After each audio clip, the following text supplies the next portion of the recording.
am I going to get out and be there and support my family because I've been gone a lot during this period of time of deployment?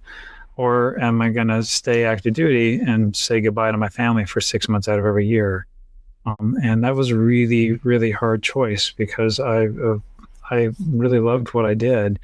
But for our family at the time, that was really the only decision I felt that I could make, and still maintain my family unit the way and then we had a child with special needs, and this is kind of how I got into this. I had a daughter with Down syndrome, that, and where we were currently living at Eglin Air Force Base, the community, although the military community was wonderful, the educational community and the infrastructure for supporting her simply was not there.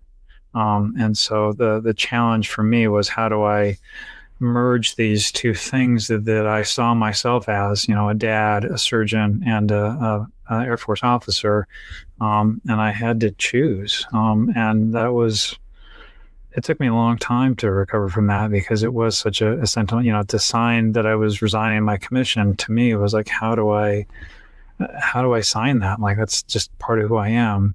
But there really wasn't, for me personally, a way to get around that, at least for me to sort of be able to look at my wife and my family and say, yes, I'm doing the right thing by you. And it still affects me, because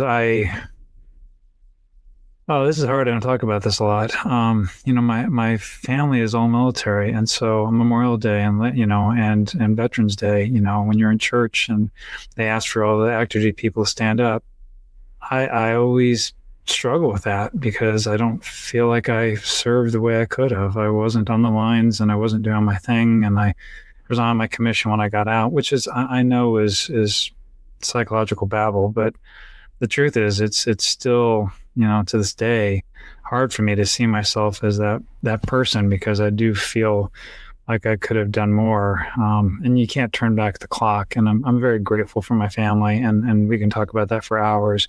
But to this point it's still is something I haven't really gotten over. And, I got out in 2002. And it's still, are things that I think about. You served. That's all you have to do. You served the country. That's all that was asked of you. You did it. I know you wanted to do, you feel the way you do, and I'm not trying to say that you don't have the right to feel that way, but what we as veterans, it's the fact that we raised our hand and said, we're going to serve for this country.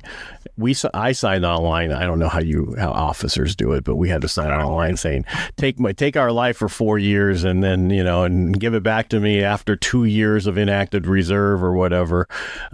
Mine was 4 and 4, so it was a total of 8. But it's, what I mean is that we did that just because you actually went to combat too. So I don't know how much more you needed to do. Yeah, you didn't do 20 years. That's okay. A lot of people who go in for 20 get out at 17, get out at 15 because things happen to them and certain things happen. You just have to be okay with the fact that you did say, I was going to do this. You had something else that came in your life. I have a daughter with special needs. I understand that. And so you had something else that was brought on and you needed to take care of, and you did that by serving her. Yeah. So it's just how you look at things. And I understand.